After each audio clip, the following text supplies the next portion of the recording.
pression internationale sur le président nigérian Muhammadu Buhari après sa décision de suspendre le président de la Cour suprême, ceci à quelques semaines des élections de février prochain.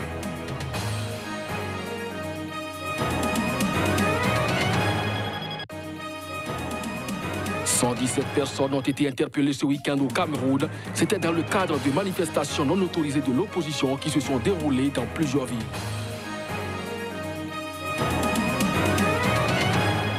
Au Togo, plus de 1000 partisans de la principale coalition de l'opposition togolaise ont manifesté le week-end écoulé à Lomé. La mobilisation, au dire des organisateurs, visait à dénoncer un coup de force électoral. C'est là le sommaire de cette édition, mesdames, messieurs, bonjour et bienvenue au Cameroun. 117 personnes ont été interpellées ce samedi dans le pays. C'était dans le cadre de manifestations non autorisées de l'opposition qui se sont déroulées de façon simultanée à travers tout le pays. Reportage. Les villes de Yaoundé, Bafoussam et Mbouda ont été secouées par des échauffourées ce samedi. Un fort déploiement des forces de l'ordre était visible à Yaoundé et Douala, la capitale économique du Cameroun.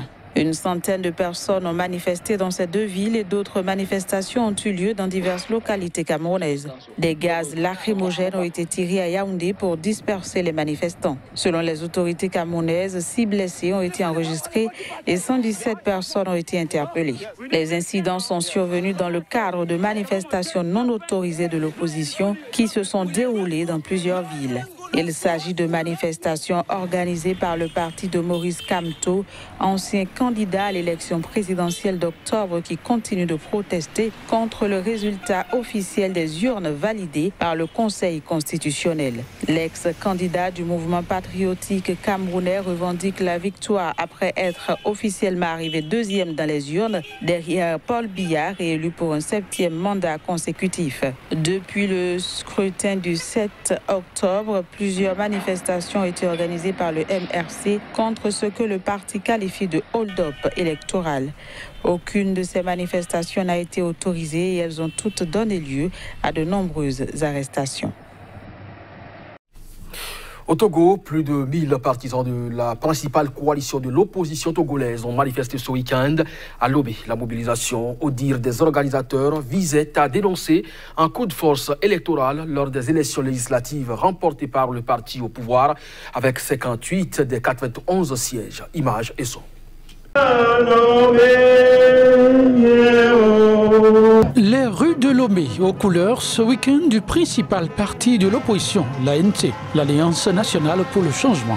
Toute première manifestation au lendemain des législatives remportées par le parti au pouvoir, elle aura failli en termes de mobilisation. Il y a eu les intimidations, vous avez vu la mobilisation des forces de sécurité, des militaires pour intimider et pour faire en sorte que les gens ne viennent pas nombreux. Mais c'est la première manifestation, donc comme on en organisera d'autres, nous sommes obligés de mobiliser les populations pour obtenir ce que nous n'avons pas pu obtenir. Une dynamique partagée par bon nombre de ceux ayant pris part à la manifestation publique du jour. On ne saurait s'arrêter en si bon chemin, clame-t-il en chœur. Sûr, la lutte ne peut s'arrêter que lorsque nous allons obtenir ce dont nous avons besoin. Mais pour le moment, nous allons chauffer le pavé en attendant que ces gens-là retrouvent le moral ou la lucidité dans la tête pour revenir à ce qu'on puisse conclure la lutte. Elle sera longue, mais on va la conclure. Après plus d'1 an de graves crises politiques et des dizaines de marches de protestation, certaines très massives, les leaders de la C14 se sont retrouvés sans aucun représentant à l'Assemblée nationale, dirigée depuis mercredi par la députée Yawa Digbodi Segan, toute première femme à occuper ce poste au Togo. Au Nigeria, le président Muhammadu Buhari était sous forte pression internationale après sa décision de suspendre le président de la Cour suprême à quelques semaines seulement des élections. Une mesure qui interpelle et préoccupe la communauté internationale. Les détails dans cet élément. Le limogeage du président de la Cour suprême nigériane suscite la consternation tant au plan national qu'international. La mission des observateurs électoraux de l'Union européenne, les ambassades des États-Unis et de Grande-Bretagne se sont dites préoccupées par la suspension du président de la Cour suprême. Cette décision du président nigérien Muhammadu Buhari intervient à quelques semaines seulement des élections. Pour l'opposition et les acteurs de la société civile nigériane, il s'agit là d'une tentative de coup judiciaire. Walter Onogen est poursuivi depuis une dizaine de jours devant le tribunal du Code de conduite, un tribunal créé spécialement pour juger les questions éthiques, pour ne pas avoir déclaré plusieurs comptes bancaires en dollars, euros et livres sterling. Sa suspension est intervenue alors qu'il était sur le point de faire prêter serment au juge des tribunaux électoraux. C'est finalement son remplaçant Ibrahim Mohamed Tanko, nommé président par intérim, qui a présidé la cérémonie ce samedi. Le président Buhari, un ancien général âgé de 76 ans qui brigue un deuxième mandat à la tête du Nigeria, est accusé d'excès de pouvoir pour avoir contourné le Parlement auquel il appartient normalement, selon la Constitution, d'autoriser une telle mesure. Au Bénin, le troisième délégué général de l'Union sociale libérale et conseiller communal d'Adjara, Émile Koudjon, était ce week-end au contact de ses militants à la base. C'était à la faveur de la cérémonie de présentation de vœux du nouvel an. Plus de précisions à travers son reportage.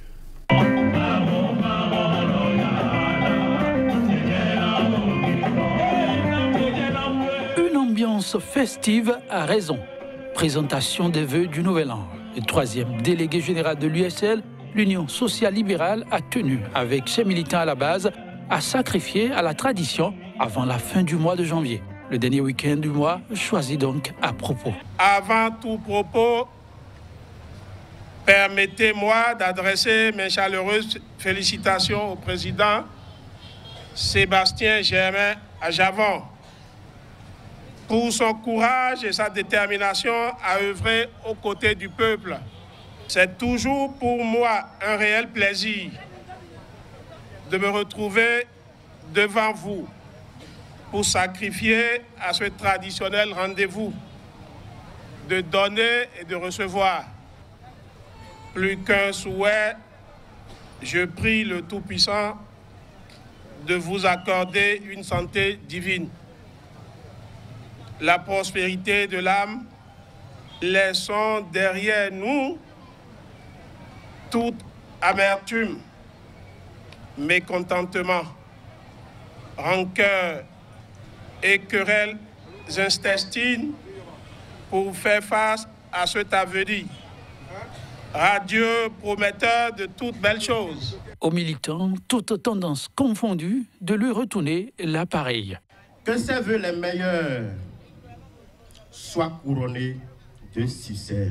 Je ne saurais présenter les vœux en ce jour sans avoir une pensée pour le président d'honneur du parti USL, son Excellence Sébastien Germain Adjavon.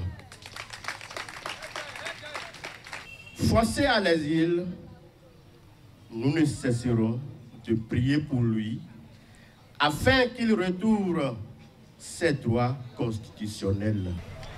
Au nom de Dieu, il va revenir nous voir sains et saufs.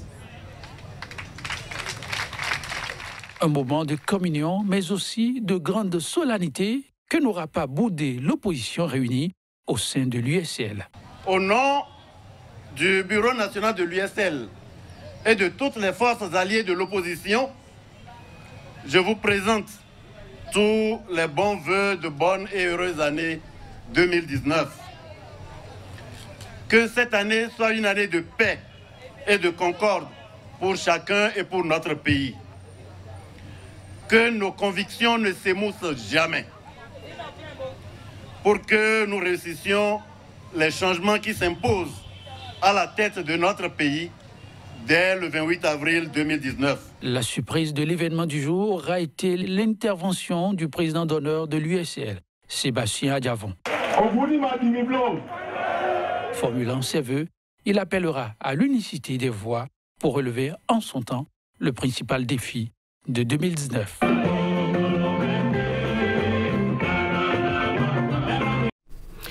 Toujours au Bénin, comme partout sur le continent noir, l'appel du vice-président du Conseil italien Luigi Di Maio demandant expressément à l'Union européenne d'imposer des sanctions à la France pour sa politique en Afrique a particulièrement été salué par la couche juvénile. Elle y aurait joué un rôle prépondérant, surtout à travers l'ONG Urgence panafricaniste. Plus de précisions avec son président, Kemi Seba. Il est nécessaire que diverses forces, pas simplement que des Africains, puissent s'exprimer sur cette question. Et d'ailleurs, on a frappé juste en pariant sur cet aspect. C'est que bon nombre de personnes qui, quand des Africains parlent, étaient gênées à l'intérieur du continent. Certaines personnes étaient gênées par notre combat politique vis-à-vis de la France-Afrique et du franc CFA. Mais dès lors qu'ils ont entendu Luigi Di Maio parler, ils se sont tous exclamés. Et ils sont en train de redescendre en pression lorsqu'ils apprennent que nous sommes derrière ce travail diplomatique qui a permis cela. Et c'est la preuve aussi que parfois, l'Africain est tellement aliéné qu'il a besoin que le Blanc puisse confirmer les propos de certains esclaves rebelles. Je pense que c'est un passage historique qui est en train de se dérouler là, parce que c'est la première fois qu'un régime occidental attaque aussi frontalement un autre pays sur la question du néocolonialisme français. Dire cela ne signifie pas que nous sommes stupides et aveugles, que nous pensons que l'Italie est un pays parfait, qui est un pays amoureux de l'Afrique, etc. Personne n'est naïf dessus. La politique, il n'y a pas d'amour, il n'y a que des intérêts. Normalement, ça aurait dû être le dirigeant africain qui aurait dû prendre cette responsabilité. Nous menons ce combat politique depuis un certain nombre d'années. J'ai été mis en prison à plusieurs reprises pour cela. J'ai été interdit, et je suis interdit de rentrer au moment où je vous parle, dans 3 pays minimum en Afrique francophone à cause de ma dénonciation de la France-Afrique et du franc CFA. Là où un certain nombre de gens dans la population, on va dire une masse critique, nous soutient ardemment, et bien de l'autre côté, les élites sont dans une démarche de cécité, pour ne pas dire d'absurdité et d'aveuglement, de silence sur le combat politique que nous menons. Et donc, partant du principe que nos élites africaines n'ont pas joué leur rôle, eh bien, dans une dynamique de diplomatie et de géopolitique pure, nous nous sommes rapprochés de ceux qui nous paraissaient être dans une ligne anti-système qui n'était ni dans le néolibéralisme, ni dans la xénophobie puérile.